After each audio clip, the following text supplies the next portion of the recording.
cómo saber que un producto basado en cannabinoides es bueno, es eficiente? A ver, lo primero que tenemos que identificar es que un producto de cannabis no debe contener saborizantes. Un medicinal, me refiero, digamos, que a un aceite, ¿sí? Ok. En un aceite, cuando tú ves en la etiqueta que tiene saborizantes artificiales, desde ahí, olvídate de ese producto. Un producto natural de cannabis tiene que tener los cannabinoides y terpenos. Los terpenos son los aromas del cannabis que son los que generan el efecto junto con los cannabinoides. Entonces estos terpenos funcionan a la par de los cannabinoides y si no están el uno con el otro, es como, no sé, no tienen el efecto sinérgico que tu organismo necesita. Entonces cuando tú vas a comprar un producto, fíjate no en el volumen, no en el tamaño, no en la cantidad, sino fíjate en la concentración.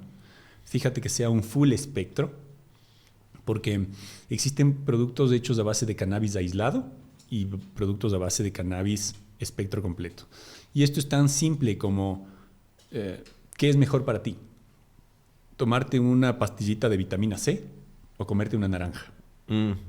Buena analogía. Más o menos por ahí. Entonces, muchos productos que dicen hechos con CBD aislado pueden ser beneficiosos para un segmento muy chiquitito de la población que tienen quizás problemas psiquiátricos y no pueden consumir ningún otro cannabinoide, pero para el 99% de la población lo que le hace bien es un producto de espectro completo. Entonces en la etiqueta fíjate cuántos miligramos de concentración tiene y que sea un producto que diga espectro completo. Por ahí ya tenemos algo que ya tendría una calidad media. Después, si es que tienes la fortuna, que aquí en el Ecuador desafortunadamente aún nadie trabaja con terpenos naturales, solamente, bueno, hasta el momento solamente nosotros, pero si es que ves que dice espectro completo y terpenos naturales de cannabis, ese es un producto tope de gama. Buenísimo. Algo que me parece súper interesante, que también medio lo que lo conversamos, pero ahora ya quisiera entrar más de fondo, es que estamos en un país en el centro de la Tierra, ¿no? Este tiene ventajas, como dice el gran Roque Sevilla, ventajas comparativas y competitivas. Entre ellas tenemos más horas de sol. Y eso hace que nuestras frutas, nuestros vegetales a nivel global tengan un sabor más intenso, tengan más, según él, tiene más fructosa, más esta molécula que le hace más dulce a las cosas, ¿ya? Entonces, digamos, un aguacate ecuatoriano jamás va a ser comparado con aguacate mexicano. Duela al que le duela, tiene más sabor el nuestro, ¿ya?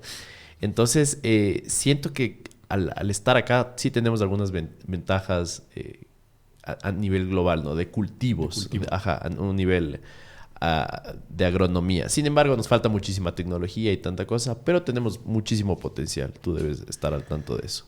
Sí y no. A ver, ahí hay un tema sumamente importante. Lo que acabas de topar es un tema que se puede extender muchísimo. Buenísimo. Las condiciones climatológicas del Ecuador son propicias para el cultivo, sí, porque tenemos, más allá de las horas de sol, tenemos un clima cuasi permanente durante todo el año. No hay estaciones muy marcadas. Exactamente. Ajá. Salvo la estación lluviosa, que es muy beneficiosa para otro tipo de cultivos, no para el cannabis. El cannabis es enemigo de la humedad. Entonces, nuestra calidad de suelo es probablemente la que mayores beneficios aporte a frutas y demás. ¿Y cómo aplica el sol? El sol, la colocación que tenemos nosotros en el planeta, nos permite estar a una distancia más corta del sol, lo cual significa mayor radiación. Esta radiación es la que hoy por hoy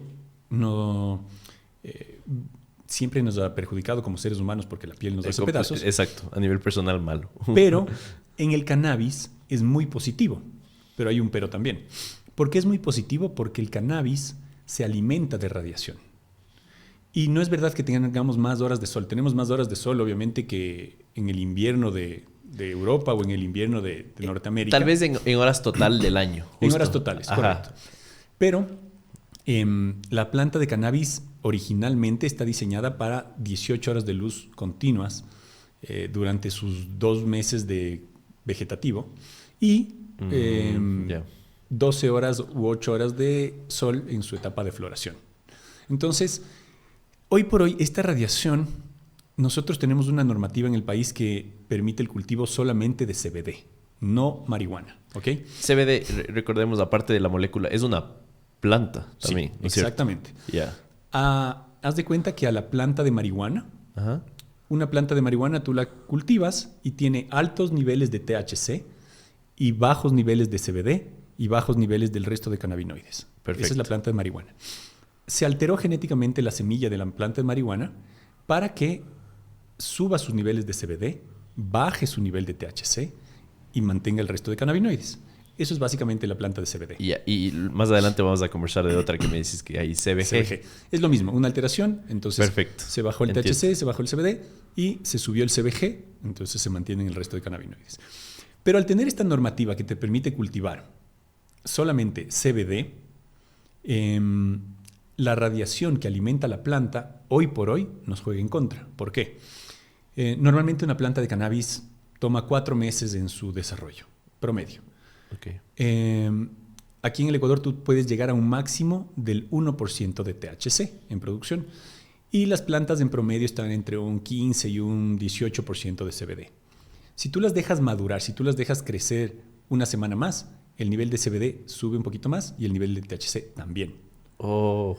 Entonces, como tenemos esta radiación, la radiación hace que la planta produzca unas glándulas pequeñitas que se llaman tricomas y estos tricomas son los que contienen los cannabinoides. Estos tricomas son el protector solar de la planta. Entonces, a mayor radiación, mayor producción de tricomas. Entonces, hoy por hoy la planta se llena de tricomas por la radiación, pero no alcanza su máxima productividad.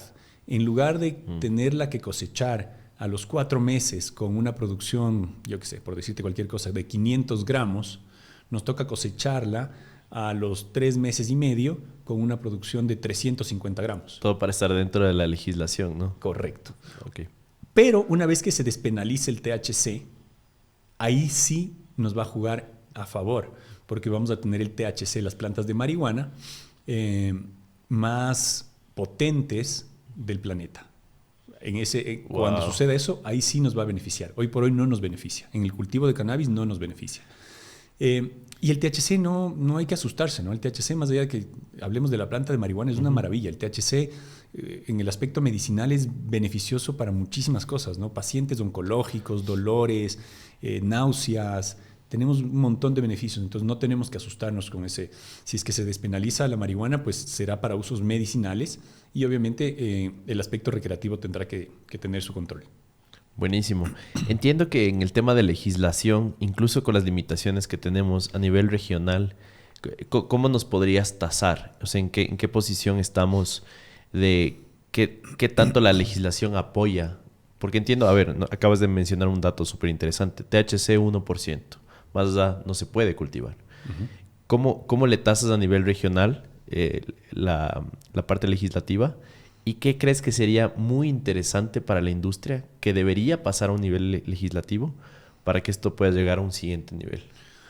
Verás, cuando se hizo la normativa en el Ecuador, obviamente 5 o 6 años más tarde que Uruguay y que Colombia, que fueron los líderes, el Ecuador aprendió de sus errores. Entonces, el grupo de personas que se reunieron a hacer esta normativa vieron qué funcionó bien y qué funcionó mal tanto en Uruguay como en Colombia y cuál era la normativa a nivel mundial y decidieron hacer una normativa realmente excepcional. O sea, la normativa que hoy por hoy tiene el Ecuador, salvo pequeños detalles, diría yo, es excepcional. Es muy, muy buena. Mucho mejor, es la mejor de Latinoamérica, por largo. Algo bastante raro, ¿no? En comparación a otras industrias. Y es la primera vez que somos líderes en algo, y es la verdad. Exacto. Y esto les asusta. Hay muchas personas que están a cargo de diferentes entidades regulatorias que aún se asustan y que quieren cambiar la normativa y que aún no entienden muy bien, pero no se dan cuenta que nos ha permitido esto, ¿no? O sea, que en 3 años de normativa tengamos uno de los mejores productos a nivel mundial, wow, versus Uruguay y Colombia que se encontraron encasillados en un aspecto pues, bastante limitado y que no han podido sacar esa ventaja. Entonces sí, es la primera vez que somos líderes, que somos referentes, que cuando van a hacer una normativa en algún otro país, le regresan a ver al Ecuador y dicen, esa normativa es muy beneficiosa, esa normativa nos funcionaría. En ese aspecto pues estamos trabajando, se creó un clúster de todas las empresas que forman parte de la industria, que tienen una licencia, que están legalmente constituidas. Nosotros formamos parte de este clúster, somos uno de los líderes del clúster y trabajamos de la mano con estas entidades regulatorias, ARCSA, Ministerio de Agricultura, de Salud, Policía Nacional, antinarcóticos, y estamos todos aprendiendo. O sea, realmente es una curva de aprendizaje la que estamos viviendo absolutamente todos y definitivamente nos va a llevar, si es que las cosas no cambian, nos va a llevar a grandes resultados. De eso no me cabe duda. ¿Qué sería algo beneficioso que pueda suceder? Pienso que... Claro, digamos que tú estás dentro, eres parte del gobierno, entiendes la industria. ¿Qué es algo que harías tú? ¿Cuál sería esta actualización de la legislación? O tal vez estás satisfecho con ella y no hace falta cambiar nada por el momento. Hijo, y aquí me voy a meter en problemas con un grupo y voy a estar a favor de unos y van a estar otros en contra. Yo no pienso que el Ecuador está listo para despenalizar el THC recreativo, por ejemplo. Yo creo que sí debe estar al alcance de alguna manera con alguna prescripción. Debe estar, ¿me entiendes? Pero no debe estar completamente regulado como sucede en Estados Unidos. Yo creo que para eso aún nos falta mucha educación, nos falta... Mucha madurez, ¿no? Como mucha sociedad. madurez y mucha vinculación del gobierno. Yo creo que si algo haría siendo un miembro del gobierno sería meterle dinero a una campaña de educación para que la gente sepa qué es el cannabis.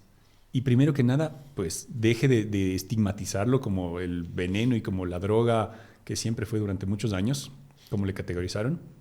Posterior a eso, educar cuáles son los cannabinoides, cuáles son sus funciones, cuáles son las dosificaciones apropiadas. O sea, aún nos falta muchísimo. Incluso ahora que el CBD está normado, hay gente que llega y te dice, oiga, el doctor me mandó a tomarme 3 gotitas de CBD. Véndame. Es como que, ¿pero qué CBD le mandó? ¿Para qué? Ah, no, para dormir. No, el CBD no es inductor de sueño. Pero es que me dijo que me tome 3 gotitas. O sea, ¿me entiendes? Aún existe muchísimo desconocimiento, aún los doctores están muy poco preparados. Existe un grupo, creo que muy reducido de gente que se está preparando. Hay varias empresas que estamos, diría yo, trabajando para que esto se vaya mejorando, que se vaya creciendo. Pero dentro de lo que yo haría, definitivamente serían campañas de educación. La parte educativa. Nos falta primero darle ese check antes de cambiar la legislación, ¿no es cierto? Totalmente, por supuesto. Eduardo, el otro día me llegó un producto de CBD, el cual decía que tenía una tecnología patentada, ¿no? Que solo ellos tenían esta tecnología. Y me decían que tienen una molécula mucho más pequeña que la competencia. Hablaban de un nano CBD y que ellos tienen la patente y que básicamente eso se transforma en una absorción mucho más rápida del CBD.